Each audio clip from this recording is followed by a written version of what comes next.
Hey, what's up YouTube? It's Sid, and welcome to this new series I'm starting called Rutgers 101, where I'm going to be talking about some pressing issues at Rutgers and giving y'all some really good, important information I think everyone needs to know. So yeah, let's get right into it. In this episode, I'm talking about a very pressing issue, which is passing Expos, expository writing. Now, for those that don't know, expository writing is the writing class that all Rutgers freshmen have to take.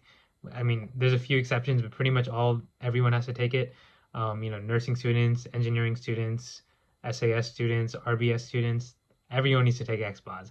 And a lot of people are very nervous about it because it has a reputation for being like a GPA tanker, and being really difficult. So I'm going to explain to y'all how you can pass, not only pass, but do pretty well. For qualification, I got a B plus in Expos, and I'm not a very big language arts person, and I didn't do very well to begin with, but throughout the course of the semester, I had figured out like the strategies that you need to have to do well in the class. So yeah, let's get right into them. So first I'm going to talk about how grading in Expos works a little bit. So basically your grade in Expos is based on your two best papers. You write 4 papers, right? So your 2 best results are the ones that essentially become your grade. So if you get like 2 C papers and 2 B papers, you'll get a B. So that's nice because you have some room to it allows for you to improve throughout the course and not have the early papers you write really negatively affect you. So that's nice. But with this advice I'm going to give you, you're going to have a head start so that instead of being like me, I started out writing like C minus level papers and I ended up writing B plus papers. Y'all can start writing B plus level papers and end with an A, hopefully. So yeah. So the tactics I'm going to get into are very simple, but very, very effective. So let me just get right into it. First off, you're going to have to be smart in your approach towards reading. So you're going to have to figure out, can you read the entire text that's given? Generally, it's the best thing to do to read it all and annotate it all. But here's the thing. A lot of the time, you just don't have time to read and annotate a 30-page paper. You have other stuff going on, right? So if that's the case, here's the thing. You should figure out the prompt for the paper you're going to write for this text, and you need to find quotes and sections that will help supplement your argument for that paper. So, for example, if you have to write an essay about, let's say, racism, right? And you want to make an argument about why, I don't know, let's say why racism is still present today, which is, a pretty basic argument. But and you need to go through a text that's about the history of racism. You want to read the section that's more recent, that deals more with current events, and look through that for quotes, right? So be smart about where you look for your quotes. Obviously, try to read and annotate everything, but if you can't, time management, very important. So that's your first tip. And the second tip is the very important tip.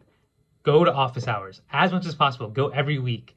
I know it's weird because I've never been to office hours before. Please do it, okay? Because you know what you can do? You can ask your professor if they like your thesis. If your professor tells you they like your thesis, you're on the right track.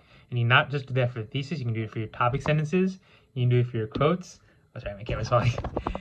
And you can do it even for your analysis. So eventually, by the time you need to submit your paper, you can have all of your papers already approved by the professor. And if your professor approves everything, obviously you're going to get a good grade on it. So have your professor have an active role in helping you write the best paper possible. If you do that, you're going to do really well, because as long as the thing is, you're trying to write for the rubric, but you're also trying to write for the professor. If the professor has an active role in helping you write the paper, they're not going to give you a bad grade because they helped you so much with the paper. They're not going to do an indictment of their own teaching ability. They'll make sure that you write a good paper just out of principle, because they, if they're teaching expository writing, that's their job, right? They want you to be a good writer. So that's the main thing. This is really the case with any writing class.